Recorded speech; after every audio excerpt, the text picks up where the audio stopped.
usia karena kebutuhan hidup stabil sulit dijangkau, terutama bagi masyarakat menengah bawah. Ketidakpuasan terhadap pemerintah pun bisa meningkatkan dan dimanfaatkan oleh pihak tertentu untuk menyebarkan provokasi atau memperoleh legitimasi negara. Jika tidak ditangani dengan baik, hal ini akan mengganggu stabilitas politik, keamanan, dan solidaritas nasional yang semuanya merupakan pilar penting dalam pertahanan NKRI. Baik, selanjutnya ada analisis SWOT. Kemudian selain merupakan satunya masyarakat yang timbul di sini untuk memperkuat solidaritas nasional dan orang lain. Kedua, berlakunya atau perumahan punya yang terkait membangun bagian kedua, dapat tokoh politik atau peluang salah satunya memperkuat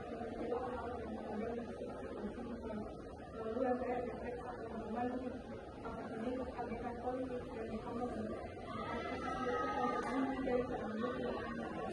Baik, selanjutnya ada ancaman. Pertama, stabilitas ekonomi, bahwanya upaya menggunakan biaya impor yang dapat memicu inflasi jika tidak terkendali maka akan memicu inflasi tingkat tinggi. Kedua, ketimpangan sosial gaya hidup dan bisa bermanfaat ketimpangan antara kelompok kaya dan miskin. Ini dapat menciptakan keresahan sosial dan menimbulkan risiko konflik regional. Dan agar sama terhadap stabilitas politik. Ketidakpuasan ekonomi dapat dimanfaatkan oleh kelompok tertentu untuk memprovokasi ketidaksabaran politik, demokrasi besar-besar atau melakukan data separatisme. Baik, selanjutnya ada tantangan. Yang pertama adalah fluktuasi arus relasi. Arus masuk dan keluar orang yang cepat akibat perubahan kebijakan ekonomi global dapat menyebabkan ketidakstabilitas nilai tukar. Kedua adalah kebijakan moneter negara maju. Perubahan kebijakan suku bunga di negara-negara maju seperti Amerika Serikat dan Uni Eropa seringkali berdampak besar terhadap nilai tukar di wilayah berkembang. Yang ketiga adalah fluktuasi arus relasi. Arus masuk dan keluar modal yang cepat akibat perubahan kebijakan ekonomi global dapat menyebabkan ketidakstabilitasan nilai tukar. Lalu ada hambatan. Nah, hambatan yang pertama adalah inflasi. Barang impor menjadi lebih mahal dan itu bisa memicu kenaikan harga barang secara umum. Yang kedua ada ketidakstabilitasan ekonomi. Nah, fluktuasi nilai tukar dapat menimbulkan kekecewaan investor dan menciptakan ketidakpastian ekonomi.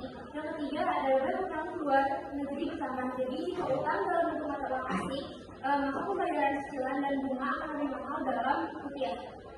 Lalu ada solusi.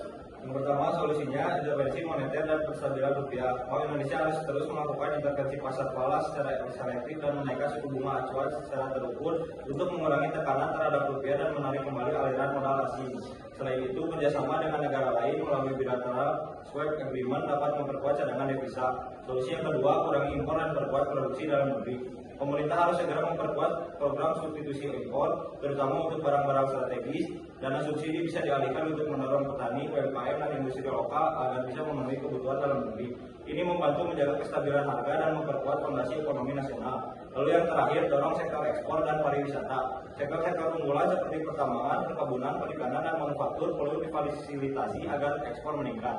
Baik, selanjutnya ada kesimpulan dari presentasi. Kesimpulannya, ancaman ekonomi merupakan faktor serius yang dapat mengganggu keutuhan NKRI, ketimpangan sosial, kemiskinan, pengangguran, dan ketergantungan pada pihak asing.